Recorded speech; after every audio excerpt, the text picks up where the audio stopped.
సభ్యులు గరువు గంగన్న గారికి, మరో సభ్యులు కేవీఎన్ రెడ్డి గారికి, మరో సభ్యులు గోపాల్ రెడ్డి గారికి, మరో సభ్యురాలు భవానీ రెడ్డి గారికి గారికి, ఉర్దూ అకాడమీ చైర్మన్ తాహిర్ బిన్ అమ్దరన్న గారికి, మార్కెట్ కమిటీ చైర్మన్ ఉపగారెడ్డి గారికి, వైస్ ఛాన్సలర్ రాజరెడ్డి గారికి, వేదిక మీద అందరికీ, అట్లాగే వేదిక ముందున్నటువంటి రైతు సంఘ నాయకులు, రైతులకు అందరికి కూడా నమస్కారం తెలియజేస్తున్నాం. చాలా మంచి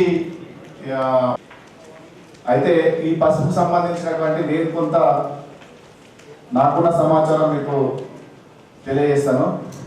ఇది నేను లాస్ట్ 23లో చేసినటువంటి ఖర్చులు, క్వింటాల్కి ఎంత అవుతుంది, ఎంత వస్తుంది అనేటువంటి దాన్ని వేసినాము.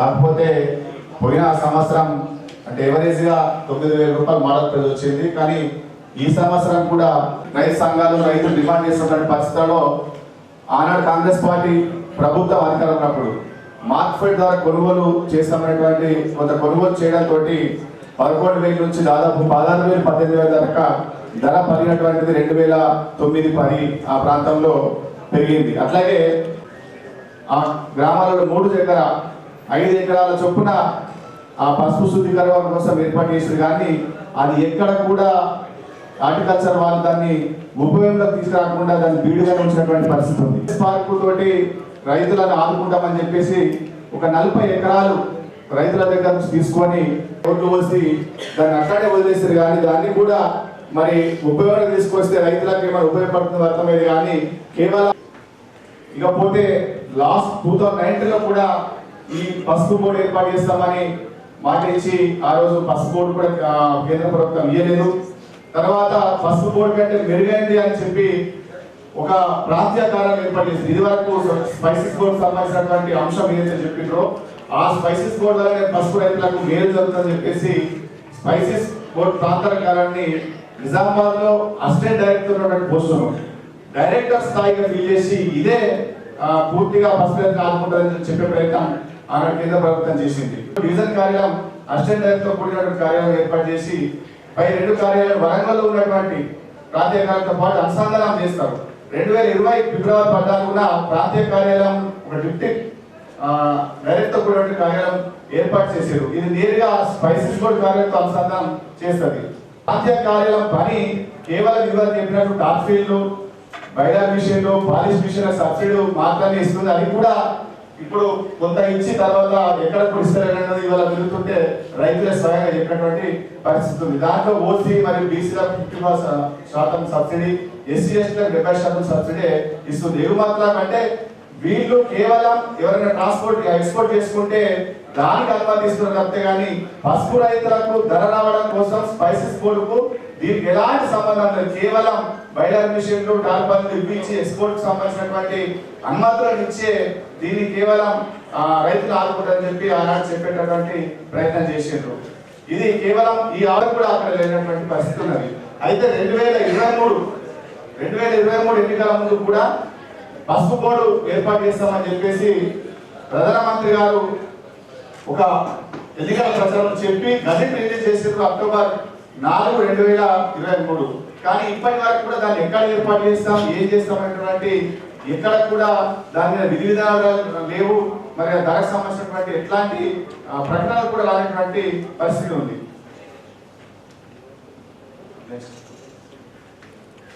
అయితే ఇక్కడ ఎగుమతులు దిగుమతులకు సంబంధించినటువంటి అంశంతో ధర వస్తుందని చెప్తుంది. దాని క్లియర్ గా 2004 నుంచి ఇప్పటి వరకు కూడా ఎప్పుడు ఏ సంవత్సరం ఎంత ధర వచ్చిందంటే కానీ ఎక్కడ కూడా రైతులకు మార్కెట్ ఎగుమతులు దిగుమతులకు ధర కూడా రాలేదు. 22-23లో 5,605 ఉండే మోడల్ ప్రైస్, 23-24లో 9,643 వచ్చింది. కానీ రైతులకు పసుపు 30,000 ఎకరాలకు సాగు వచ్చేసి దిగుబడి రాలేక రైతులకు ఎలాంటి న్యాయం జరిగినటువంటి పరిస్థితి లేదు. ఒకసారి స్టేట్ వైడ్ గా ఒకసారి మనం చూస్తే గమనిస్తే మహారాష్ట్రలో 22-23 అంటే 2,20,790 ఎకరాలు సాగు అవుతుంది. అంటే 2020-21 1,52,000 ఎకరాలు సాగుతున్నటువంటిది 22-23 వచ్చేసరికి 22,790 అంటే ఎంత పెరిగిందో ఒకసారి మనం గమనించవచ్చు. అదే తెలంగాణకు వచ్చేసరికి 2021లో 88,403 ఎకరాలు సాగైతే అది 22 వచ్చేసరికి 56,855. ఇప్పుడు వచ్చేసరికి 42,000 పరిమితం. అంటే మొత్తానికి పడిపోతుంది. సార్ మీరు దృష్టికి తీసుకొస్తున్న ఇప్పటికి హార్టికల్చర్ వాళ్ళ దగ్గర 22-23 వరకే స్టేట్లలో ఉంది, కానీ 24-25 దాటలేదు. ఇది ఎంత ఒకసారి మీరు ఆలోచన చేయండి, మన వాళ్ళ దగ్గర ఎట్లాంటి డాటాలు ఉన్నాయో. అంటే ఇది క్రమంగా మహారాష్ట్రలో పెరిగింది కానీ మన దగ్గర పడిపోతుంది. ఎందుకు పడిపోతుంది అనేది కొంచెం మనం విశ్లేషణ చేసుకుంటే ఆ రైతు ఆశించినటువంటి ధర రాకపోవడంతో ఇది పడిపోతుంది అనే విషయాన్ని ఒకసారి గమనించాల్సిందిగా మిమ్మల్ని కోరుతా ఉన్నాను. 16,248 మెట్రిక్ టన్ ప్రొడక్షన్ అంటే 107,350 ఎకరాలు సాగేది ఇవాళ 24 వచ్చేసరికి 42 కలిపింది. ఇది మనం ఒకసారి ఆలోచన చేయండి. మహారాష్ట్రలో పెరుగుతుంది, మన దగ్గర ఎందుకు పడిపోతుంది అంటే కేవలం ధర రాగానే ఇది పడిపోతుంది అనేది చాలా స్పష్టం. రైతుకు స్పైసెస్ బోర్డా, పసుపు బోర్డా, ఇంకోట ఎక్స్పోర్ట్ అనేది కాకుంటే కేవలం ధర వస్తుందా రాదనేది మీద డిపెండ్ అయ్యి రైతు వ్యవసాయం చేస్తూ ఉన్నాడు. ఇందులో అన్న మీరు చాలా స్పష్టంగా ఇవాళ చూసిండ్రు, హార్వెస్టింగ్ తో పాటు బయింగ్ తో పాటు అన్ని రకాలుగా ఇబ్బందులను మీరు చాలా స్పష్టంగా చూసారు. ఇప్పుడు హార్టికల్చర్ వాళ్ళు, ఆగ్రో వాళ్ళైనా ఎవరైనా సరే కనీసం దానికి సంబంధించినటువంటి పసుపును తీయడానికి హార్వెస్టింగ్ లేక లేబర్లు ఇవాళ ఎకరానికి 20-21 వాళ్ళు గుత్తకు తీసుకొని పనిచేసినటువంటి పరిస్థితి ఏర్పడిందంటే మరి రాను రోజులలో తెలంగాణలో పసుపును మరి వదులుకుంటామా, మరి దీన్ని ముందుకు తీసుకుపోతామా అనేది ప్రభుత్వాలు ఆలోచించాలి. ప్రభుత్వాల మీద డిపెండ్ అనే మాట చెప్తా ఉంది. తెలంగాణ వ్యాప్తంగా చూస్తే అన్ని జిల్లాలు కలిపి కేవలం 42,000, నిజామాబాద్ లో 22,000 పడిపోయింది. ఇవాళ పసుపు అంటే మహారాష్ట్రకు అనే పరిస్థితికి వచ్చింది. ఇది ఎందుకు వచ్చింది అనేది కూడా ఒకసారి మన గారు, కమిషనర్ సభ్యులు, వైస్ ఛాన్సలర్ గారు ఉన్నారు, స్పైసెస్ బోర్డు ఉన్నారు. మా రిక్వెస్ట్ ఏంటంటే స్పైసెస్ బోర్డుకు ధర నిర్ణయానికి ఏం సంబంధం లేదు. ఇది కేవలం లైసెన్స్ ఇస్తున్నది, ఎక్స్పోర్ట్ సంబంధించిన లైసెన్స్ టార్పిల్కి అవి మాత్రమే ఇస్తా ఉన్నారు. ఇక రైతులకు కావాల్సింది పసుపు తీయడానికి కావాల్సినటువంటి మిషన్స్, పసుపును ఆరబెట్టుకోవడానికి, అట్లాగే పసుపు ధర, ఆ ధర అనేటువంటి పరిస్థితి ఇవాళ ఎంత ఘోరంగా ఉందంటే కలెక్టర్ గారి దృష్టి కూడా తీసుకొస్తున్నా. ప్రతి సంవత్సరం సిండికేట్ అయిపోయి తర్వాత ఆ ధరను వేరే పెంచితే వారికి 5,000 రూపాయలు జుర్మానా ఇస్తాం అనేది ఇది ఎక్కడ అన్యాయం సార్. అంటే కుటుంబం శాతం సమస్య వచ్చింది. రైతు అనేటోడు పసుపు పండిస్తే మార్కెట్ తీసుకొస్తాం, ఏనాడు కూడా మార్కెట్లో కుటుంబం శాతం ఎంత ఉందని తీసుకునేటువంటి పరిస్థితి లేదు. వెరైటీ వైజ్ గా ఇది ఏ రకము ఇంత ధరటువంటి చూసుకునేటువంటి పరిస్థితి లేదు. కేవలం మార్కెట్ లో పసుపు దాని స్టాండర్డ్ చూసి తేమ శాతం చూసి ధర నిర్ణయం చేస్తారు. అది కూడా ఆన్లైన్ లో కోడ్ చేస్తున్నారు. ఇది వారి గతంలో కుప్ప దగ్గరకు వచ్చేసి ఓపెన్ మార్కెట్ లో కొంచెము ఓపెన్ గా యాక్షన్తో పెరిగేది, అది డిజిటల్ వచ్చింది. కానీ వల్ల 4 గోడల మధ్యలో ఉండి వాళ్ళ ఇంటర్నెట్ మాట్లాడుకొని రేట్ కోడ్ చేస్తా ఉన్నారు. కుటుంబం శాతంతో సంబంధం లేదు. పోనీ ఇవాళ మార్కెట్ లో ఈ రకం పండించండి, ఈ కుటుంబం ఇంత ఉంటే ఇంత ధర వస్తుందంటే రైతులుగా మేము ఆ ప్రయత్నం చేస్తాము. మరి మా దృష్టి ధర వస్తుందా, దాని విషయంలో కొనుగోలు చేస్తారా అనేది కూడా మా అధికారులు ఏమైనా ప్రయత్నం చేస్తే మేము అది చేయడానికి సిద్ధంగా ఉన్నాము. మా దగ్గర ఉన్న వెరైటీని మేము 20 నుంచి మేము దాన్ని ఇతరంగా వాడుకుంటా ఉన్నాము. కాబట్టి దానికి మీరు కుటుంబం పెరగడానికి ఏమేం చేయగలుగుతారు? మరి కుటుంబం శాతం చూసే కొనుగోలు చేసేటువంటి వ్యవస్థను ఏర్పాటు చేస్తారా? అది చేస్తే రైతులుగా మేము ప్రయత్నం చేస్తాం. కాబట్టి దయచేసి ఆ దిశగా అధికారుల యంత్రాంగం కూడా పనిచేయాలి. మాకున్న సమాచారం అయితే బోర్డు మహారాష్ట్రకు పోతున్నటువంటి ఊరుగారు నడుస్తుంది. మరి అధికారిగా పోతే నిజామాబాద్ లో అసలు బోర్డు డిమాండే దేశంలోనే నిజామాబాద్. మరి నిజామాబాద్ కాకుండా పక్కకు పోతే మరి అప్పుడు పసుపు పూర్తిగా నిజామాబాద్ లో మానేస్తారేమో. అప్పుడు మానేసే పరిస్థితి ఏదో సాంప్రదాయమైనటువంటి పంట కొంచెం దాన్ని కాపాడాల్సినటువంటి బాధ్యత అధికారులు అందరి మీద ఉందనేటువంటి విషయం తెలియజేస్తూ ముగిస్తున్నాం. మన దగ్గర కాకుండా రైతుల పొలాల్లో కూడా చేసి వాళ్ళ దగ్గర నుంచి మనం 10% చూడాలి. అది స్టాప్ లైట్ ఈ సంవత్సరంలోనే రావాలి. అది వస్తే ఏమైతుందంటే అప్పుడు ఇప్పటి నుంచి అవేర్నెస్ క్రియేట్ చేస్తే రేపు ముందు కొత్త వెరైటీలను కూడా మనం ఇంట్రడ్యూస్ చేయడానికి అవకాశం ఉంటుంది. రైతులకు కూడా లాభం జరుగుతుంది. సో ఈ అంశాల మీద అట్లాగే కొంత ఏరియాస్ 40 ఎకరాల దగ్గర దాన్ని కూడా ఏ విధంగా మనం సద్వినియోగపరచుకోవాలి అన్నటువంటి దాని మీద స్పైస్ పార్క్లో మరి ఏమేమి ఉంటే బాగుంటుంది, కాంపోనెంట్స్, ట్రైనింగ్ కాంపోనెంటా లేకపోతే ల్యాబ్ కాంపోనెంటా, సో దాంట్లో ఇండస్ట్రీస్ 7 రోజుల్లో మీరు ప్లాన్ చేసుకోవాల్సినటువంటి. సో ఇప్పుడు చాలా బ్రీఫ్గా హార్టికల్చర్ డిపార్ట్మెంట్ వారిని ఈ పసుపు ఎందుకు తగ్గుతుంది ఏరియా, సో దాని మీద వాట్ ఈస్ ద స్టేటస్, మన ఎక్స్టెన్షన్ ఎంతవరకు పనిచేస్తుంది, ఏ విధంగా అయితే ఎఫెక్టివ్గా మనం అవుట్రీచ్ రైతుల్లోకి వెళ్ళగలరు అనే కొన్ని 3 అంశాల మీద కేంద్రీకరించి చెప్పాను. స్పైస్ పార్కులు ఏర్పాటు చేశారు. 8 స్పైస్ పార్కులో భాగంగా మన దగ్గర స్పైస్ బోర్డు స్పైస్ పార్క్ ఏర్పాటు చేస్తామని అప్పుడున్న ప్రభుత్వం ఈ భూమిని కొని వారికి అప్పగించడం జరిగింది. అది స్పైస్ పార్క్ అనేది మన మినిస్ట్రీ ఆఫ్ ఫార్మర్స్ కాబట్టి వాళ్ళు మేము డిపార్ట్మెంట్ తరఫున తీసుకునే ఇనిషియేటివ్స్ ఏంటంటే ఇక్కడ నుంచి రైతుల్ని 1819లో ఈరోడ్ తీసుకుపోయి అక్కడ శిక్షణ కార్యక్రమాలు ఇప్పించి ఏదైతే కర్ఫ్యూమెంట్ ఎక్కువగా ఉన్నాయో చెప్పుకున్న వెరైటీస్ ఉన్నాయో ఆ వెరైటీస్ని మనం మోడల్గా 10% ఇక్కడ మన ఏదైతే దుగ్గిరాల వెరైటీ బరువు బాగా వస్తుంది కానీ కర్ఫ్యూమెంట్లో తక్కువ ఉందనే ఉద్దేశంతో కొత్త వెరైటీస్ ఇంట్రడ్యూస్ చేయాలని ఇనిషియేటివ్స్ తీసుకోవడం జరిగింది. అందులో భాగంగానే బెడ్ రైజర్లు అవన్నీ ఇచ్చి అక్కడ నుంచి కొన్ని వెరైటీస్ ఇక్కడ తీసుకొచ్చి చీప్ బడ్ మెథడ్ వివిధ రైతులకు ఇవ్వడం జరిగింది. కొంతమంది రైతులు తీసుకున్న వాళ్ళకు ఆ వెరైటీస్ మనం CFTRI central food training research institution మైసూర్లో ఉంటుంది. అక్కడికి శాంపుల్ పంపించి కర్ఫ్యూమెంట్ పర్సెంటేజ్ రిపోర్ట్స్ కూడా తెప్పించాము. ఆ రిపోర్ట్స్ కూడా మా దగ్గర ఉన్నాయి. ఆ రిపోర్ట్స్ అప్పుడు 1890లో తీయడం వల్ల 4.6, 5.6 కూడా మ్యాక్సిమం కర్ఫ్యూమెంట్ పర్సెంటేజ్ వచ్చింది. అయితే దానికి సంబంధించిన మార్కెట్ మాత్రం అన్నట్టు ఇక్కడ మన నిజామాబాద్లో కర్ఫ్యూమెంట్ testing market exporters linkup access market access అనేది కొద్దిగా మార్కెటింగ్ నుంచి చేయాలి. మార్కెట్ యాక్సెస్ అంటే లింకేజ్ చేయాలి. ఆ మార్కెట్ యాక్సెస్ ఫార్మర్స్ ఎవరైతే మన కర్ఫ్యూమెంట్ ఎక్కువ కంటెంట్ ఉన్న ACC 49 కానీ ACC 49 వచ్చినారెడ్డి గారు కొన్ని చేయించాము. అయితే ఆ యాక్సెస్ మార్కెట్ అనేది ఆ మార్కెట్ ధర అనేది మార్కెటింగ్ చేతిలో ఉంటుంది. ప్రొడక్షన్ మా చేతిలో ఉంది. ప్రొడక్షన్ పెంచుతాం, ప్రొడక్షన్ పెంచమని ఏం లేదు. ఇది ఈ రేట్ అనేది మనకు సెంట్రల్ మినిస్ట్రీ ఆఫ్ కామర్స్లో ఎక్స్పోర్ట్ కూడా అక్కడ ఉంటుంది. ఇదే అయితే ఇది రాను ఏమైందంటే ఎక్కువ ఈ మన దుగ్గిరాల కర్ఫ్యూమెంట్ కంటెంట్ మిషన్స్ పెట్టి వాటి ద్వారా చేయడం మంచిది. అయితే మాకున్న ఇక్కడ సిబ్బంది ద్వారా మేము కొన్ని చాలా వరకు ఇప్పటి వరకు ఈ మన MIDH mission for integrated development కింద స్పెషల్గా పెట్టి వాళ్ళు ఏమేమి సప్లై చేశారు అది ఒక లిస్ట్ తీసుకుంటాను, రిక్వెస్ట్ లిస్ట్ కూడా తీసుకుంటాను. దీనికి ఒక ప్లాన్ ఆఫ్ యాక్షన్ తీసి ఇప్పుడైతే ధర బాగానే ఉంది. ఇక ముందు కూడా కర్ఫ్యూమెంట్ కంటెంట్ పెంచడానికి సారే స్వయంగా వైస్ ఛాన్సలర్ గారికి సర్వాధ్యక్షుడు మన రీసెర్చ్ కమ్మర్పల్లిలో ఆయన మన మహేందర్ ఉన్నారు. ఈ కర్ఫ్యూమెంట్ పర్సంటేజ్ మన దుగ్గిరాల ఎందుకంటే ప్రిడామినెంట్ వెరైటీ ఇక్కడ నెక్స్ట్ మేము చేసుకున్న ఇన్సెంటివ్స్.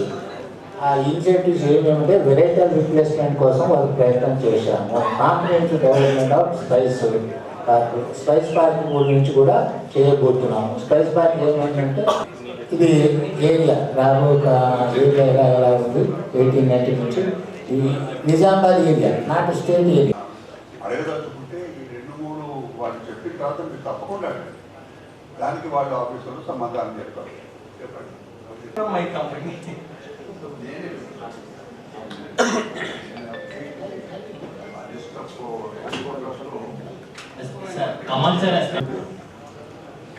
నెక్స్ట్ స్కీమ్స్ ఇది నిజామాబాద్. నెక్స్ట్ తర్వాత సబ్సిడీ. సో మిగతా మార్కెట్లో మటుకు దేర్ ఇస్ సంథింగ్ అందులో ఏం అనుమానం లేదు. ఏదో డిమాండ్ సప్లై అంటున్నది కానీ డిమాండ్ సప్లై అది కూడా రీజనే. కానీ సడన్గా పడిపోవడానికి కారణం ఏమిటి? ఈవెన్ ఐ ఆస్క్ మా డిపార్ట్మెంట్ వాళ్ళు కూడా అక్కడ మా మార్కెట్ సైంటిస్ట్ ఇప్పుడు ఖమ్మం మార్కెట్ ఉంది, వరంగల్ మార్కెట్ చిల్లి సడన్గా పడిపోతుంది. ఎందుకు పడిపోతుంది? ఇక్కడ పసుపు మాకు మంచి ఎక్స్పీరియన్స్. చిల్లీ ఆఫ్ ఖమ్మం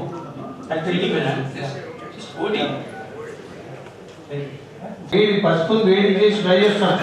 అప్పుడు నువ్వు అది కొత్తగా పుట్టిపోయింది. Codes should be translated to the farmer. That's my వచ్చిన తర్వాత హ్యాండ్ ఓవర్ ఎవరు చేయాలి? వచ్చిన తర్వాత అప్పుడు coming from the feed exposure ఉంది, this should be hand over. ఏమైతే ట్రైనింగ్ అయిపోయింది కదా, ఫాలో అప్ ఏమిటి? ఇప్పుడు ఏం చేస్తున్నాం అక్కడ చూపించిన మహారాష్ట్రలో వాడు ఏం చేస్తున్నాం మీరు ఏం చేస్తున్నారు దానికి మనం ఏం సపోర్ట్ చేయాలి ఇన్పుట్ సపోర్ట్ పాలసీ మ్యాటర్. పెద్దలందరికీ నమస్కారం. అలాగే సభలో ఉన్న రైతు సోదరులకు, ట్రేడర్లకి, మిగతా వారందరికీ నా నమస్కారాలు. నేను శంకర్ దాస్, మార్కెటింగ్ ఆఫీస్లో డాటా ప్రాసెసింగ్ చేస్తూ ఉంటాను. ఈనా ఇన్ఛార్జ్. సెక్రటరీ గారు లీవ్లో ఉన్నారు, దయచేసి రాలేదు. సో వాస్తవంగా మార్కెటింగ్లో ఈ పసుపు పైన ధరల గురించే మాట్లాడుతూ ఉంటారు, కానీ డిమాండ్ సప్లై పైన రేట్లు ఆధారపడి ఉంటాయని నేను అనుకుంటాను. ఇంకోటి సిండికేట్ అని అంటారు కదా, వాస్తవంగా ఓపెన్ యాక్షన్ ఉన్నప్పుడు సిండికేట్ ఉంటుండేనేమో అని నేను అనుకుంటున్నాను. కానీ ఈయన ఆన్లైన్ ట్రేడింగ్ వచ్చిన తర్వాత సిండికేట్ అనేది లేదు. ఒకరోజు దాదాపు 10,000 హీప్స్ వస్తూ ఉంటాయి. 10,000 హీప్స్కి మనం 10,000 లాట్ నెంబర్ ఇస్తుంటాం. ప్రతి హీప్ను ట్రేడర్ ఫిజికల్ వెరిఫికేషన్ చేస్తూ ఉంటాడు. నా దగ్గర సార్లకి నేను రిపోర్ట్ సబ్మిట్ చేస్తాను. ఒక్క లాట్కి ఎంతమంది రేట్ కోడ్ చేస్తున్నారు, ఏ టైంకి రేట్ కోడ్ చేస్తున్నారు, ఎంత రేట్ కోడ్ చేస్తున్నారు అని కూడా ప్రతిదీ రికార్డ్ అవుతుంది. ప్రతి ఇన్ఫర్మేషన్ ఉంటుంది. సిండికేట్ అనేది లేదు. కంపల్సరీ వెరిఫికేషన్ అనేది చేయాలి, ఫిజికల్గా వెరిఫికేషన్ చేయాలి. ఈనా వచ్చిన తర్వాత ట్రాన్స్పరెన్సీ ఉంది, రేట్ బాగుంది. మన సీడ్స్ డెవలప్మెంట్ సార్కి నేను రిక్వెస్ట్ చేస్తూ ఉన్నాను సార్. పసుపు మీద బహిరంగ సమీక్ష నిర్వహిస్తున్న వ్యవసాయ కమిషన్ వారికి ధన్యవాదాలు. తెలంగాణకే తలమానికమైన పసుపు మీద ఇది చాలా ముఖ్యమైన సమావేశం. ఎందుకంటే చాలా క్రిటికల్ సమయంలో, సంక్షోభ సమయంలో మనం ఈ సమీక్ష చేస్తున్నాం. అయితే కొన్ని విస్తృత ఆలోచనలు చేయాల్సిన అవసరం ఉంది. ఆ విస్తృత ఆలోచనల కొరకే నేను కొన్ని విషయాలు, అదనపు సమాచారం, ఇప్పటివరకు మాట్లాడినవి కాకుండా ఇంకా కొంత అదనపు సమాచారం కూడా నేను ప్రస్తావించగలుగుతున్నాను. అయితే ఇక్కడ 3 విషయాలు అంటే నా పిపిటి వచ్చిన ఒకటే చెప్తున్నా. 3 సమస్యలు, ప్రధాన సమస్యలు మనకు కనపడుతున్నాయి. మొట్టమొదట పసుపు ఎకరాలు తగ్గుతున్నాయి. 1,00,000 పైన ఉన్న ఎకరాలు తగ్గడం అనేది చాలా తీవ్రమైన సమస్య. రెండవ సమస్య, రైతుకి గిట్టుబాటు ధర రావడం లేదు. ఇది ఎందుకు? మూడవది, ఉత్పత్తి ఖర్చు పెరుగుతుంది. ఉత్పత్తి ఖర్చు ఎందుకు పెరుగుతుంది? మరి ఎక్కడ దీనికి పరిష్కారం? అయితే ఇంకో 4వ విషయము మనం సాధారణంగా పట్టించుకోండి. పసుపు ప్రతి ఇంట్లో వాడుతున్నాం. పేరుకి మనకు పర్ క్యాపిటల్ కన్జంప్షన్ అంటే నెత్తికి 235 గ్రాములు సంవత్సరం వాడతామని సంవత్సరం డేటా ఉంది. కానీ అది పసుపేనా? మనం వాడుతున్నది పసుపేనా? పసుపు కాదు, చాలా ధర పెరిగింది. కానీ సగటు భారతీయ కుటుంబానికి నాణ్యమైన పసుపు అందడం లేదు. మనం చూస్తున్న పసుపు కాదు, చాలా మటుకు అందులో అనేక రకాల మిగతాలు ఉన్నాయి. ఇంకా అనేక సమస్యలు ఉన్నాయి. Next please.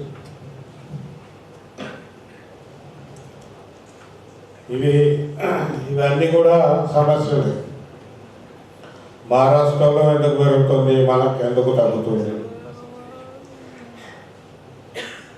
మహారాష్ట్రలో పెరగడానికి అది మన భారతదేశమే కదా. మహారాష్ట్రలో పత్తి రైతులు ఆత్మహత్య, కానీ దిగుమతులు కూడా పెరుగుతున్నాయి. ప్రపంచంలో 75% పసుపు ఉత్పత్తి చేసే భారతదేశము దిగుమతి ఎందుకు చేసుకుంటుంది? దిగుమతి చేసుకోవాల్సిన కారణాలను బట్టి ఇవన్నీ ఉన్నాయి.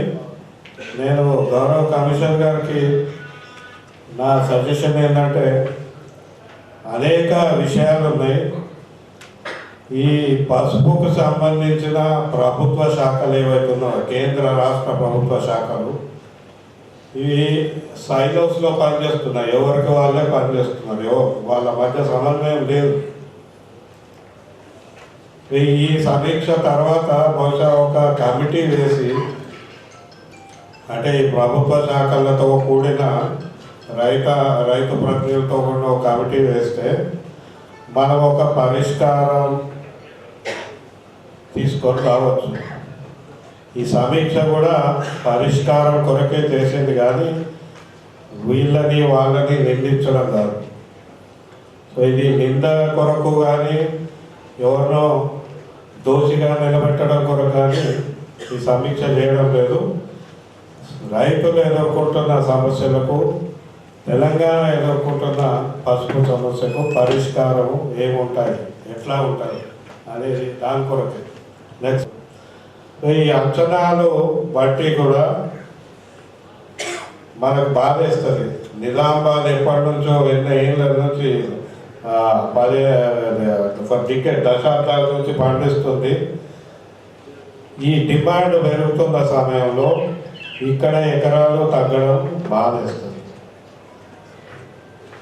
తర్వాత ఇందాక ఎక్స్పోర్టర్ గారు NCDX గురించి ఆయన చెప్పిండు. కొద్దిగా ఆయన స్ట్రైట్గా చెప్పకుండా అటు ఇటుగా చెప్పిండు.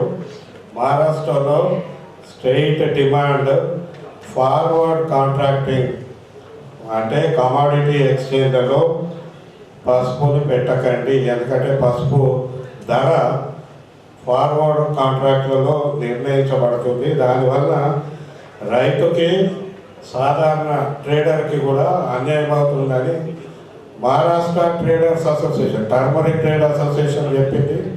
మేము కూడా ఇక్కడ అన్వేష్ రెడ్డి గారు మేము 5 ఏళ్ళ కిందట కమాడిటీ ఎక్స్చేంజ్ల నుంచి టర్మరిక్ తీసేయాలని అడిగినాం. కేంద్ర ప్రభుత్వం 2021లో ఒక 8 కమాడిటీస్ని తీసేసింది. అది సంవత్సరం దాన్ని ఆ నోటిఫికేషన్ రిపీట్ చేస్తూ ఉన్నారు. అందులో మిర్చి ఉంది, పసుపు లేదు.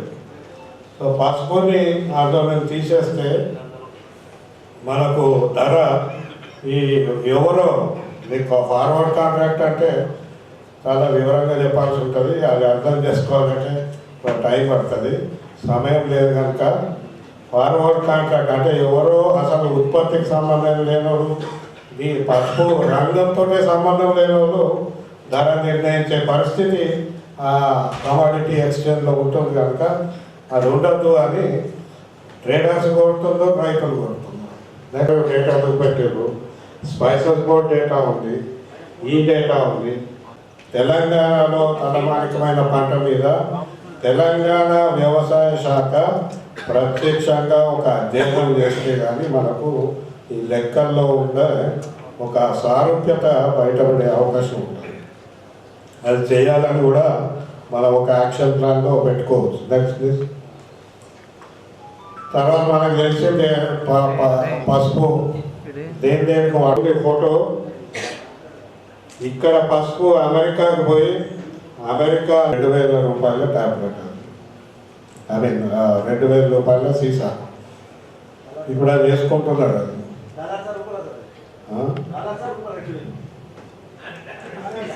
ఆ సీసా ఇస్తున్నారు ఇక డాక్టర్ని 200 కోట. Next please. నిర్దేశిస్తుంది. మనం ఇది కూడా అర్థం చేసుకోవాలి. మార్కెట్లో ఎవరు పౌడర్ తీసుకుంటున్నారు, ఎవరు లిక్విడ్ తీసుకుంటున్నారు, ఎవరు రైజోమ్స్ తీసుకుంటున్నారు, ఇట్లాంటి సర్వే ఇట్లాంటి అంచనా కూడా మనకు ఉపయోగపడుతుంది. Next please. ఇది కన్జంప్షన్ ఎక్కడ ఎంత అనేది మన ఒక్కొక్క జోన్ వైజ్ సౌదర్న్ జోన్లో అంటే దక్షిణ భారతదేశంలో 235 గ్రాములు అయితే మన ఈశాన్య రాష్ట్రాల్లో 441, మనకంటే ఎక్కువ వాళ్ళు వాడుతున్నారు. ఇందాక ఆయన హార్టికల్చర్ ఆఫీసర్ బాధపడ్డాడు కదా, మనం తక్కువ వాడుతున్నాము, ఎక్కువ ఉత్పత్తి చేస్తున్నాము. మనం ఎప్పటి నుంచో ఎక్కువ ఉత్పత్తి చేస్తున్నాము. కానీ వాడకం కూడా పెరగాలి. ఎందుకంటే మన ఆరోగ్యం కొరకు పసుపు మంచిది కాబట్టి కన్జంప్షన్ కూడా ఎట్లా పెరగాలనేది మనం ఆలోచన చేయాలి. Next please. ఇది ఏరియా ప్రొడక్షన్ డేటా. ఇది సరే నెక్స్ట్ ప్లీజ్. ఇది పర్ క్యాపిటల్. ఒక్క నిమిషం లైవ్. ఇక్కడ హెచ్చు తగ్గులు చూడవచ్చు పర్ క్యాపిటల్, అంటే నెట్కి ఎన్ని కేజీలు అనేది ఇది కేవలం ధర వలన తగ్గింది. ఇంకా తగ్గి ఉంటుంది డేటా చూస్తే. కొనలేని కుటుంబాలు ఉన్నాయి. మనము పూజకి అదే వాడతాము, ఆహారంలో అదే వాడతాము, ఫార్మాకి అదే వాడతాము, ఇంకా అనేక రకాలుగా వాడుతుంటే ఇంటికి సగటు ఇంటికి పసుపు వస్తలేదు. నెక్స్ట్ ఇంటిలోకి పసుపు రావడం లేదు, నాణ్యమైన పసుపు రావడం లేదు. ఇది కూడా చాలా పెద్ద సమస్య. ఇది ఆరోగ్యం మీద భారతీయుల ఆరోగ్యం మీద ప్రభావం చూపెడుతుంది. అది కూడా మనం ఆలోచించాలి ఎందుకు ఎట్లా. నెక్స్ట్ ఇది మార్కెట్ షేర్ చూడవచ్చు. ఏది ఎంత తీసుకుంటారు ఎక్కువ శాతం మీకు ఇప్పుడు ఫార్మా, తర్వాత ఆహారం ఫుడ్ అండ్ బెవరేజ్ అంటే మనము ఇంట్లో వేసుకునిగా కన్వర్ట్ చేసి దీన్ని పెద్ద పెద్ద రెస్టారెంట్లు అనేక రీతుల్లో వాడతారు. అది సో అందుకే ఎక్స్పైరీ లైన్ ఉన్న ఇంట్లో పసుపు వాడలేకపోతుంటే వాళ్ళకి ఎట్లాంటి రోగ నిరోధక శక్తి వస్తుంది, రాదు కదా. అది ఆలోచన. నెక్స్ట్ ఇది ఎన్సిడిఎక్స్లో డేటా మనము 2023లో తీసుకున్నాము. అంటే కాంట్రాక్ట్ ఫార్మింగ్ ఎట్లా చేస్తారండి. నెక్స్ట్ మీరు అపాయింట్ చేసినాం కాబట్టి మళ్ళీ చెప్పేసి ఇది టర్మరిక్. నెక్స్ట్ ఇది ఇక్కడ వెరైటీ ఇష్యూ. ఇది కూడా ఇటు భార్య భర్త ఇద్దరే వాళ్ళు తయారు చేసుకో చాలా డీటెయిల్గా విషయాలు చెప్పాడు. మన పసుపు రైతులు కూడా ఇక్కడ ఆలోచన చేయాలి. ఇప్పుడు ఎఫ్పిఓ పెడుతుంది, ఇక్కడ పెట్టినట్టున్నారు. ఇక్కడ ఎఫ్పిఓ ద్వారా కానీ సహకార సంఘాల ద్వారా కానీ వ్యక్తిగతంగా ఇప్పుడు మన గ్రామాల్లో సంఘాలు చూసినాం, చిన్న చిన్న సంఘాలు. మీరందరూ కలిసి ఇట్లా ప్రోడక్ట్ దాకా, అంటే ఆ పౌడర్ దాకా మీరు వెళ్తే మీకు ఆ మార్కెట్లో మార్జిన్స్ పెరిగే అవకాశం ఉంటుంది, పోయే అవకాశం ఉంటుంది. ఇట్లాంటివి కూడా మనం పరిశీలించాల్సిన అవసరం ఉంది. నాకు ఈ అవకాశం ఇచ్చినందుకు ధన్యవాదాలు.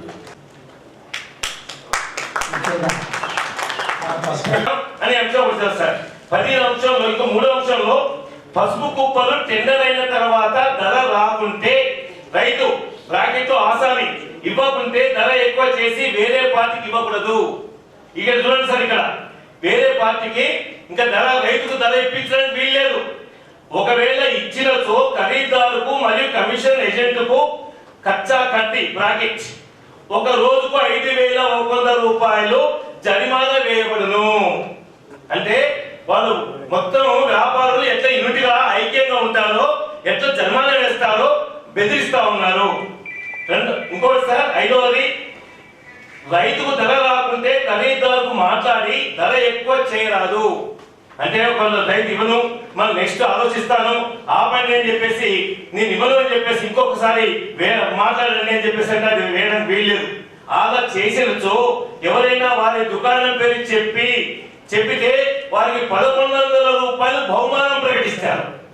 అంటే సార్, ఇది నేను భూస్వామ్య రాచరిక వ్యవస్థలో ఇలాంటి తీర్మానాలు చూశాను. కిషోర్ గారి అధ్యక్షతన నిజామాబాద్ మర్చెంట్ అసోసియేషన్ అధ్యక్షులు, ప్రధాన కార్యదర్శి సంతకాలతోని ఇవ్వడం అనేది ఇది ఏమేమి సమంజసం సార్? ఇది రైతులు ముంచడం కాదా?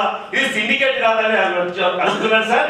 రెండవది సార్, అన్వేష్ రెడ్డి గారు చెప్పినట్లు ఈయన ఏదైతే ఉందో మొత్తం 10 సంవత్సరాల లిస్ట్ ఇవ్వండి సార్. ఏ రాష్ట్రం నుంచి వ్యాపారులు వచ్చారు, ఏ రాష్ట్రం నుంచి వ్యాపారులు పాల్గొన్నారు, లేదు ఇతర ప్రాంతాల నుంచి పాల్గొన్నారా? మరి పాల్గొనకపోవడానికి కారణం ఏంటి పసుపుకు? అంటే వీళ్ళు సిండికేట్ గా తయారై సిండికేట్ అవతారం ఎత్తి ఇతర ప్రాంతాల నుంచి వ్యాపారుల్ని ఇక్కడ రానివ్వకుండా చేస్తా ఉన్నారు సార్. రెండవది సార్, దయచేసి మీకు కొంచెం అయితే అదే సమయంలో నేను మీ ముందు చేయొచ్చో చేయాలో నాకు తెలియదు, ఒక 2 తీర్మానాల్ని మనం ఈ సమావేశం చేయాలని చెప్పేసి నేను విజ్ఞప్తి చేస్తున్నాను సార్. ఒక్క నిమిషం సార్. ఎందుకంటే ఈరోజు చాలా మంది మాట్లాడారు, ఒకరిద్దరు వేరుగా మాట్లాడారు. ఈ జాతీయ వ్యవసాయ మార్కెట్ విధానం అనేది తీసుకొస్తా ఉన్నాం, దేశవ్యాప్త రైతులకు నష్టం సారది. దీన్ని రాష్ట్ర ప్రభుత్వాలు ఆమోదించకూడదని. ఓన్లీ పసుపు రైతులు సబ్జెక్ట్ ఈ రోజు, ఇతర విషయాల జోలికి పోకండి దయచేసి. ఓన్లీ పసుపు రైతులు, వాళ్ళ కష్టాలు, వాళ్ళకు ధర, ఈ విషయంలో ఏమైనా ఉంటే మీరు సజెషన్ చేయండి. అధికారిక హోదాలో నిజామాబాద్ జిల్లాకు రావడం జరిగింది. నిజంగా కూడా మీ అందరూ కూడా చాలా ఆవేదనతో ఉన్నారు. ఈరోజు మా చైర్మన్ గారి అధ్యక్షతన వివిధ డిపార్ట్మెంట్లు అన్నీ కూడా ఇక్కడ ఉన్నాయి. సమావేశం ముగుస్తుంది. బట్ డెఫినెట్లీ మీ అందరి ఎక్స్పెక్టేషన్ ప్రకారం will come up with the solution అనే అనుకుంటున్నాం. మనం వాదన మీకు తెలుసు అందరికీ కూడా, చర్చ విజ్ఞానాన్ని పెంచుతుంది, వాదన అజ్ఞానాన్ని పెంచుతుంది. వాదించకుండా దయచేసి శ్రీనివాస్ రెడ్డి అన్న మీరు మంచి సూచనలు చేసిండ్రు. First of it's very good. And తర్వాత ఇంకెవరు ప్రభాకర్ గారు అన్ని కూడా మంచి చర్చనీయ అంశాలు ఇవన్నీ కూడా. తర్వాత ఇందాక సోదరుడు చెప్పినట్టు మాయిశ్చర్ టెస్టింగ్ మిషన్, అట్లాంటి ఇన్నోవేటివ్ ఐడియాస్ తో మనం ముందుకు పోవాలి. Solar or whatever the electrical machinery ఇవన్నీ కూడా వాడితే బాగానే ఉంటుంది. సార్ కూడా కోదండరెడ్డి గారు చైర్మన్ గారు సూచించడం జరిగింది, అక్కడ కూడా సూచన చేయడం జరిగింది. అంటే ఎంతవరకు మనం మెకనైజేషన్ లో ముందుకు పోవచ్చు, ఇంకెంత రైతుకు మనం తగ్గించడానికి, ఖర్చు భారం తగ్గించడానికి. ఇప్పుడు మీరు ఎందుకు బాధపడుతున్నారు అంటే అన్ని కూడా పెరిగిన అన్ని దగ్గరలో రేట్లు నిర్ణయించుకోవడానికి అందరికీ అవకాశం ఉంటుంది. ఓన్లీ దౌర్భాగ్యం ఏంటంటే రైతులకు మాత్రమే మన ప్రోడక్ట్ ని ఇంకెవరో వచ్చి నిర్ణయిస్తుంటారు. It is unfair. అండ్ మీరందరూ కూడా మేము కూడా వ్యాప్ విత్ యూ. గవర్నమెంట్ కి తగిన సూచనలు మేము ఇవ్వడానికి రెడీగా ఉన్నాం మీ తరఫున. తర్వాత వేరాజ్ ద ఎక్స్పో నుంచి కూడా, ఎక్స్పోర్టర్స్ నుంచి కూడా వాళ్ళు కూడా వచ్చిండ్రు. Okay, you ask them what you want, మీకు ఏం కావాలి. మీకు మాయిశ్చర్ కంటెంట్ 0 ఉంటే బెటర్, బట్ ఇంకా కొంచెం ఎంతవరకు దాన్ని వీళ్ళు చేయగలుగుతారు అనేది, కంట్రోల్ చేయగలుగుతారు అనేది, వాల్యూ ఆర్డర్ ప్రోడక్ట్ వాళ్ళు కూడా చేస్తామని రెడీగా ముందుకు వస్తున్నారు. సో మీరందరికీ కూడా ఇంకా ఇట్లాంటి సమావేశాలు will keep on continue, like పోతే బాగుంటుంది, జరుగుతుంటే మంచి, ఎప్పుడు కూడా సొల్యూషన్ వస్తుంది అనుకున్నప్పుడు ఫర్దర్గా కూడా మనం విల్ సిట్ అండ్ డిస్కస్. మీరు అందరూ రండి. Next time we are expecting more. ముఖ్యమంత్రి గారు నిజంగా కూడా గతంలో 6,000 ఉండే, మీకు అందరికీ తెలుసు. ఇప్పుడు 10,000. ఇప్పుడు కూడా ఇంకా మనము కొట్లాడుకునే దశ కాకుండా ఇంకా దాన్ని ఎంత మేరకు లాబింగ్ అంటారు, దాన్ని ఓపెన్ మార్కెట్లో లాబింగ్ చేసుకుందాం, తప్పేముంది. కొంచెం సంయమనం పాటించండి. నాకు ఈ అవకాశం ఇచ్చిన అందరికీ కూడా, మరియు ఇక్కడ ఇంతసేపు ఓపికగా గౌరవ కలెక్టర్ గారు అండ్ మిగతా అదర్ ఆనరబుల్ మెంబర్స్ అందరూ కూడా ఉన్నారు. And chairmans over here, I'm thanking you on behalf of రైతు కమిషన్. మేమైతే రెగ్యులర్గా పేపర్ వాచ్ చేసుకుంటాము. మీరు ఇచ్చిన స్లైడ్లో ఎక్కడ ఏ ఊళ్ళో మీరు ఫీల్డ్ విజిట్ చేసారు, ఏ ఊళ్ళో మీరు ఎక్విప్మెంట్స్ ఇచ్చినది ఎక్కడ కూడా మీరు మెన్షన్ చేయలేదు. కారణం ఏంటంటే మేము ఏ పేపర్లో నేనైతే ఇప్పటి వరకు చూడలేదు, తప్ప 1-2 తప్ప. మీరేమో చాలా ఇచ్చారు. అక్కడక్కడ మేము అవగాహన సదస్సులు పెట్టాం, అక్కడక్కడ మేము రైతులకు ఏమైనా సెమినార్లు పెట్టామంటాను. కానీ వైడ్ పబ్లిసిటీ ఇచ్చి సెమినార్లు నిర్వహించడం ద్వారా రైతుకు ప్రయోజనం ఉంటుంది. మీరు వేసేటప్పుడు కూడా స్లైడ్స్లో కనీసం ఈ గ్రామంలో మేము ఫీల్డ్ విజిట్ చేసామంటే నిజంగానే అక్కడ జరిగిన దాని గురించి పక్క వాళ్ళు తెలుసుకోవడానికి అవకాశం ఉంటుంది.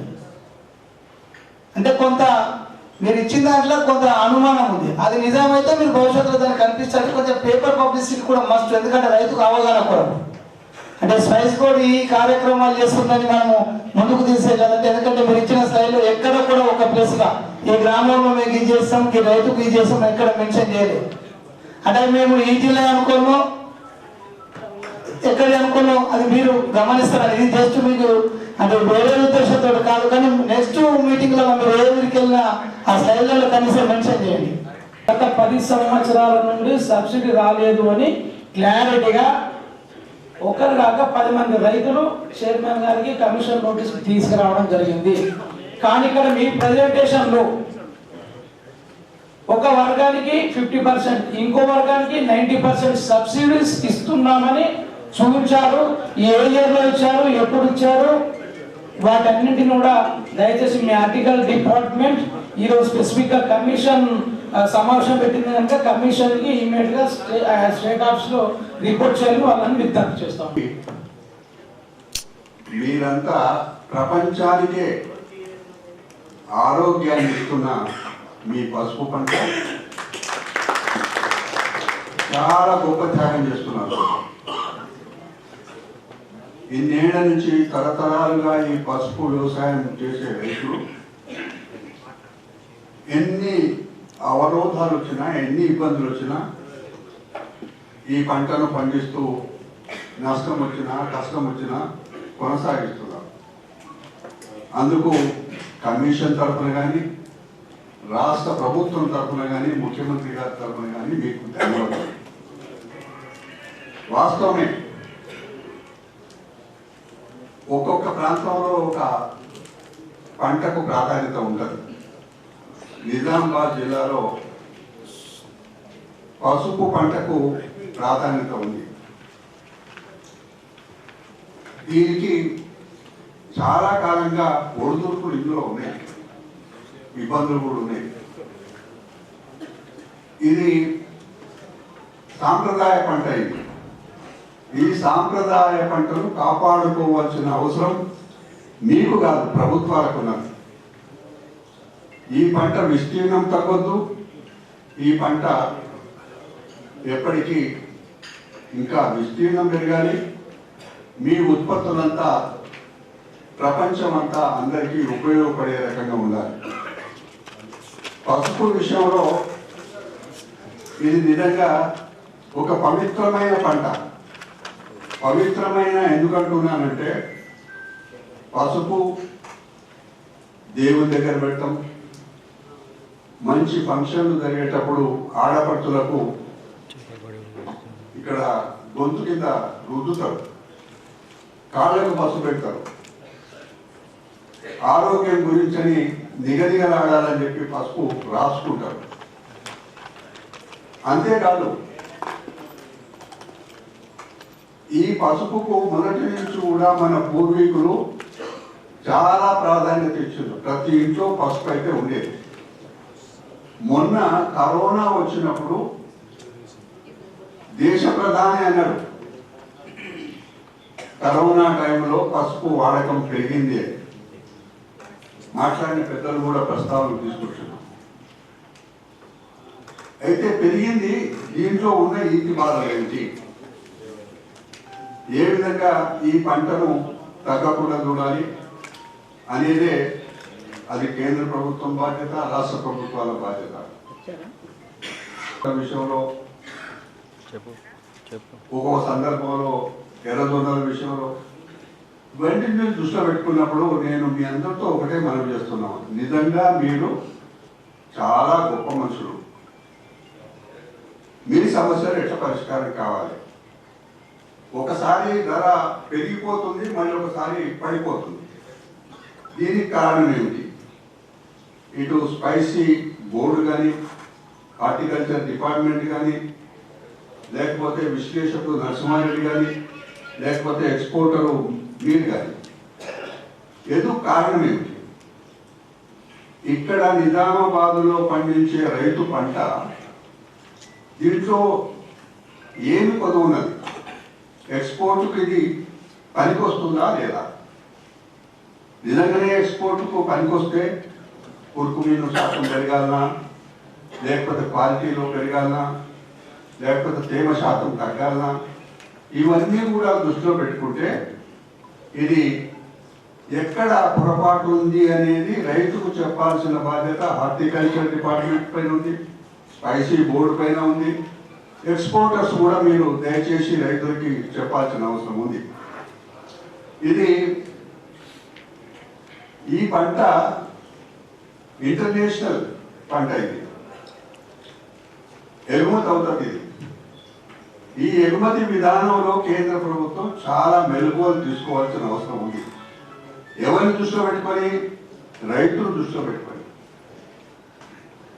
ఇవన్నీ కమిషన్ ఇక్కడితో మీతో మాట్లాడింది ముక్కుసూటిగా మాట్లాడడం, ఒకసారి కొందరు విమర్శించిన మమ్మల్ని సమర్థించిన అన్ని విషయాలు ఎందుకు వినవలసి వచ్చిందంటే ఆవేశం ఉంది, ఇబ్బంది ఉంది, పెట్టుబడి పెడుతున్నారు.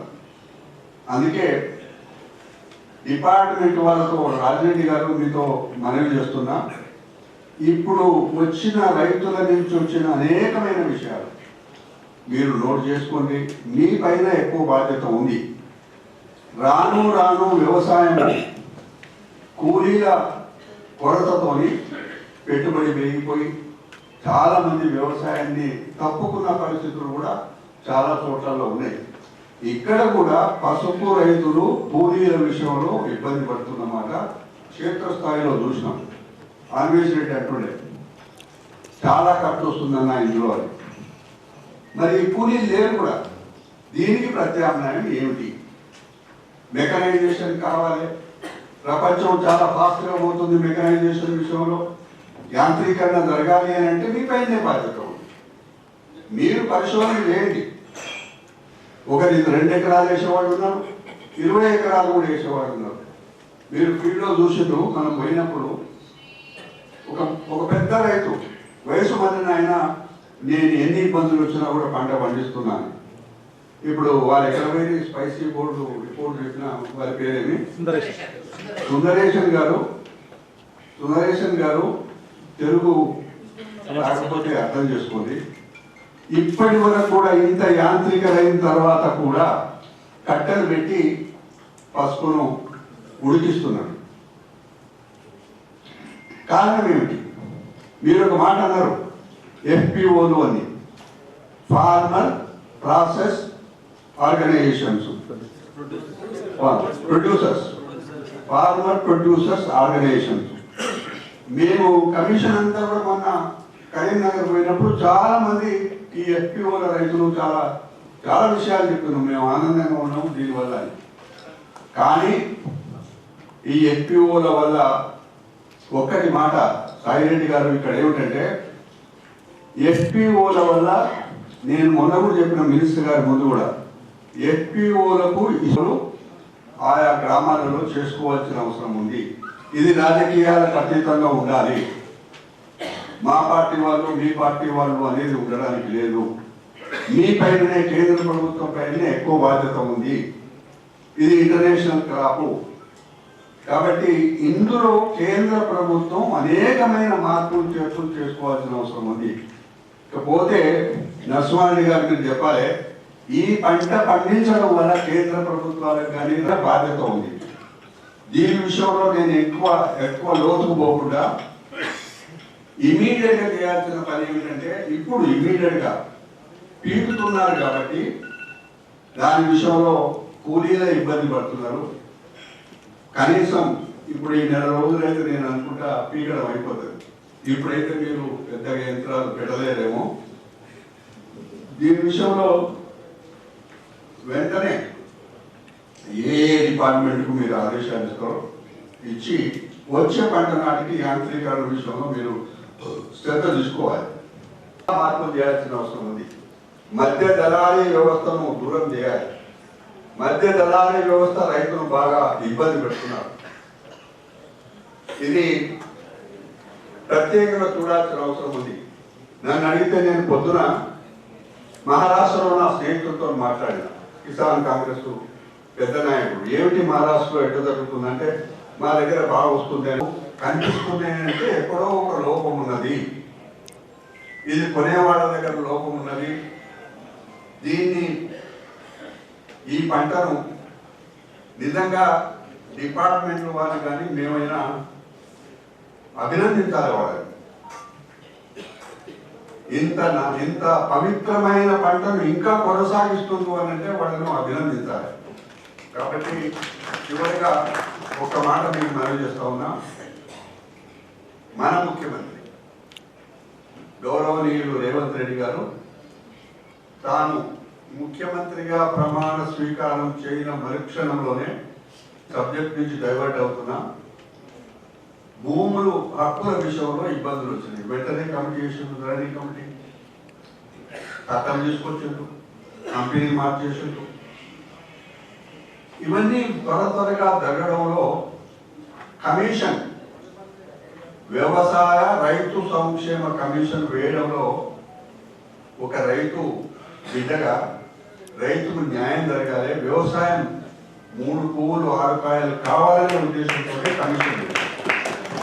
ఎక్కడ లేదు సుమా, మేము పూర్తిగా దేశంలో ఎంక్వైరీ చేస్తే ఒక్క పంజాబ్లోనే ఉన్నది. పంజాబ్లో ఇంకా పగడబందిగా ఉంది. కాబట్టి నేను ఇంతకంటే ఎక్కువ మాట్లాడకుండా అనేకమైన విషయాలు ఉన్నాయి. ఇవి మీరు దయచేసి ఈరోజు మాట్లాడే వీలు కాని వాళ్ళు ఎవరైనా ఉంటే మాకు పోస్టులో పెట్టండి. ఏమైనా మీకు సూచనలు ఉంటే మేము ఒక 2-3 సమావేశాలు పెట్టుకొని ఒక పత్రం తయారు చేసుకుంటాం. మీ తరఫున మా కమిషన్ సభ్యులమంతా కలిసి, అదేవిధంగా హార్టికల్చర్ యూనివర్సిటీ వైస్ ఛాన్సలర్ కానీ లేకపోతే సంబంధిత అధికారులతో, ఇటు అగ్రికల్చర్ మినిస్టర్ గారితో అందరితో మాట్లాడి ముఖ్యమంత్రి గారి దృష్టికి నేను కాముకి మాట్లాడుకునే అవకాశం కలిగించదు. కలెక్టర్ గారికి, రైతాంగం పక్షాన, అన్ని డిపార్ట్మెంట్కి ఇదే విధంగా మనము ముందుకు సాగి, దయచేసి రాజకీయాలు దగ్గరికి రానియకండి. రాజకీయాలు మనకొద్దు, రైతు బాగుపడాలి, రైతు ఇబ్బందులలో ఉన్నాడు అనే దృష్టిలో పెట్టుకొని మనం ముందుకు సాగుదాం. మీరు ఆ విధంగా ఈ సమస్యల పరిష్కారానికి మీరు మున్ముందు కూడా సహకరించాలని మీ అందరితో కమిషన్ పక్షాన, రాష్ట్ర ప్రభుత్వం పక్షాన, మరీ ముఖ్యమంత్రి గారి పక్షాన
రాష్ట్ర వ్యవసాయ రైతు సంక్షేమ కమిషన్ చైర్మన్ శ్రీ కోదండరెడ్డి గారి నేతృత్వంలోని వారి బృందం ఉమ్మడి నిజామాబాద్ జిల్లాలో పసుపు రైతుల అవగాహన సదస్సుకు ఈ జిల్లాకు విచ్చేసిన సందర్భంగా వారికి స్వాగతం పలకడానికి జిల్లాలో ఉన్న ఉమ్మడి నిజామాబాద్ జిల్లాలో ఉన్న ఆదర్శ రైతులు మొత్తం ఈ ప్రోగ్రాంలో పాల్గొనడానికి ఈరోజు కలెక్టరేట్ ఆఫీస్ రావడం జరిగింది.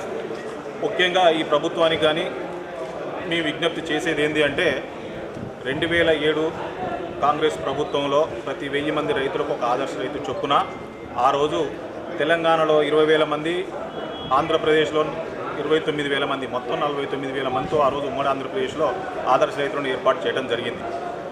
2007 నుంచి 2014 వరకు వీళ్ళు వ్యవసాయ శాఖలో రైతులకు ప్రభుత్వానికి మధ్య అనుసంధానకర్తగా పనిచేసి ఎంతో గుర్తింపు తెచ్చుకుంటారు. 2014లో ఎప్పుడైతే కేసీఆర్ ప్రభుత్వం, తెలంగాణ ప్రభుత్వం ఈ రాష్ట్రంలో అధికారంలోకి వచ్చిందో ఆదర్శ రైతులంతా కాంగ్రెస్ పార్టీ కార్యకర్తలనే ఉద్దేశంతో వారు ప్రమాణ స్వీకారం చేసిన 2 నెలలకే వీరిని తొలగించడం జరిగింది. ఆ రోజు నుంచి ఈ రోజు వరకు కూడా ఈ ఆదర్శ రైతులకు గుర్తింపు కోసం, లేదంటే ఆదర్శ రైతుల వ్యవస్థను మళ్ళీ తీసుకురావడం కోసం వివిధ రూపాల్లో వివిధ వేదికల్లో మేము ప్రశ్నిస్తూనే ఉన్నాం. ఆదర్శ రైతులను తొలగించిన తర్వాత అదే టీఆర్ఎస్ ప్రభుత్వం రైతు సమన్వయ సమితి అని కొత్తగా మళ్ళీ ఒక వ్యవస్థను తీసుకురావడం జరిగింది. అది ఎంతవరకు పనిచేసింది అనేది ఈ రాష్ట్ర ప్రజలు చూశారు, ఈ రైతులు చూశారు.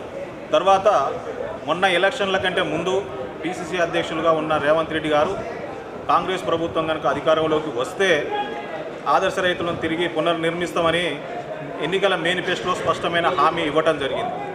ఈరోజు కాంగ్రెస్ ప్రభుత్వం మళ్ళీ వచ్చింది కాబట్టి ఆనాడు కాంగ్రెస్ ప్రభుత్వం ఏదైతే ఆదర్శ రైతు వ్యవస్థను తీసుకొచ్చిందో అదే వ్యవస్థను ఈరోజు పునరుద్ధరిస్తామని ఇటీవలనే మంత్రి గారు వ్యవసాయ కమిషన్ చైర్మన్ గారు ప్రకటించడం జరిగింది.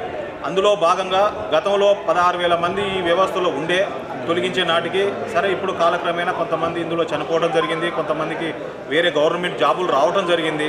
ఇప్పుడు టోటల్గా ఒక 10,000 మంది ఈ రాష్ట్రంలో ఆదర్శ రైతులు గతంలో పనిచేసిన వాళ్ళు ఉన్నారు కాబట్టి ఆ 10,000 మందిని వెంటనే రిక్రూట్ చేసుకొని ఈ వ్యవస్థలో ఈ ప్రభుత్వంలో ఒక భాగం చేయమని కోరడం కోసం ఈరోజు ఈ కలెక్టర్ ఆఫీస్ వేదికగా రాష్ట్ర రైతు సంక్షేమ కమిషన్ చైర్మన్ కలవడం జరిగింది. స్పందించిన వారు త్వరలో వీరందరికీ న్యాయం చేస్తామని ఈరోజు హామీ ఇచ్చిన సందర్భంగా మేము ఈ ప్రభుత్వానికి కానీ ఈ కమిషన్ కానీ మీకు చాలా కృతజ్ఞతలు తెలుపుతున్నాం. త్వరలో ఎంత తొందరగా వీలైతే అంత తొందరగా ఈ వ్యవస్థను తీసుకొని ఈ రైతాంగానికి ఈ ఆదర్శ రైతులకు న్యాయం చేయాలని ఈ సందర్భంగా మేము డిమాండ్ చేస్తున్నాం. ఏ వ్యవస్థలను అయినా వేతనాలు పెంచాలనో లేదంటే పీఆర్సీ ఇవ్వమనో లేదు అంటే టీఏడిఏలు పెంచమనో ధర్నాలో రాస్తారోకోలు చేస్తారు. కానీ ఆదర్శ రైతులు అనేవాళ్ళు వేతనాల కోసమో పీఆర్సీ కోసమో ఇంకో దానికోసం పనిచేయట్లే. మేము స్వచ్ఛందంగా పనిచేయడానికి సిద్ధంగా ఉన్నాం. రైతులకు ప్రభుత్వానికి మధ్యంగా గతంలో ఏ విధంగా అయితే పనిచేసినామో అదేవిధంగా మేము పనిచేయడానికి సిద్ధంగా ఉన్నామని చెప్పి మేము పలు వేదికలుగా ఈ ప్రభుత్వానికి విజ్ఞప్తి చేయడం జరిగింది. అందులో భాగంగానే ఈరోజు ఈ వ్యవస్థను తీసుకుంటామని వారు చెప్పటం మా అందరికీ చాలా సంతోషంగా ఉంది. తదుపరి ఏంది అనేది ప్రభుత్వ నిర్ణయం కోసం మేము ఎదురు చూస్తున్నాం. జై హింద్, జై ఆదర్శ రైతు.